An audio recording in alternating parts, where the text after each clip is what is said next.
And now, your First Alert 5 weather.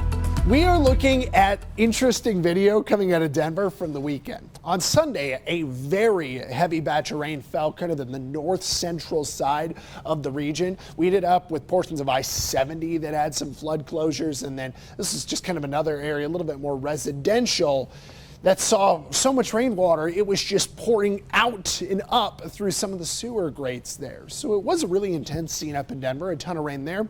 But then it made me think, well, what did we get locally here? So this is kind of where some of the heaviest stuff up by Denver fell. It was from the north end near Commerce City, up nigh Thornton, and just outside of Westminster. Again, north and west of Aurora. Give you a little bit more of a sense of where, especially if you're more familiar with, let's say, Aurora. In our neck of the woods, so Colorado Springs as a whole got somewhere between about a ½ inch to maybe a little bit closer to an inch on the west side. Up by the Air Force Academy, over an inch. Same with portions of Teller County.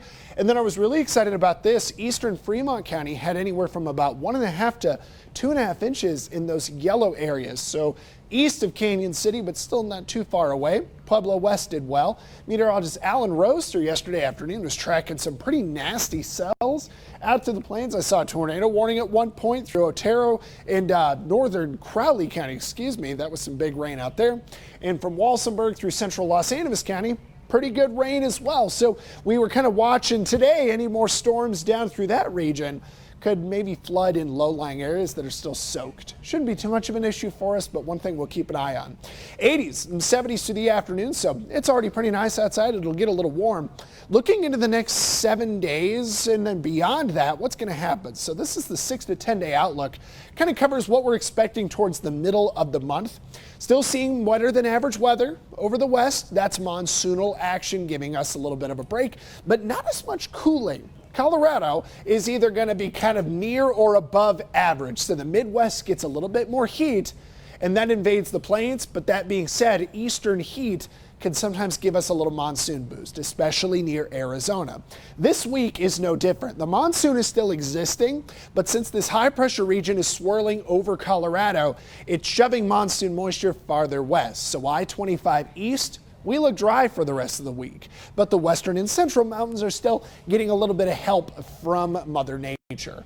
Now today, leftover rain is going to be the wet mountains down south through Walsenburg and Levine and south, and that rain cluster could trigger a warning for flooding on the Spring Burn Scar, possibly the Junkins, but any rain after 6 o'clock quickly dries up.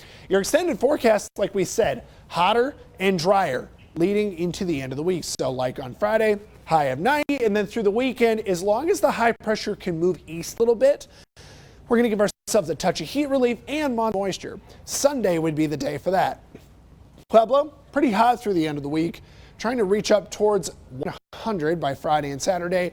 And if we can drift this high pressure system east, we'll try to get a little monsoon rain on Sunday. Similar to Canyon City, any rain today is probably more likely south of the White Mountains. So we're really looking pretty dry till, I would say Sunday is kind of the more likely day. And we'll then probably some sort of stray chance of rain, but it is pretty dry this week until we get wet this weekend.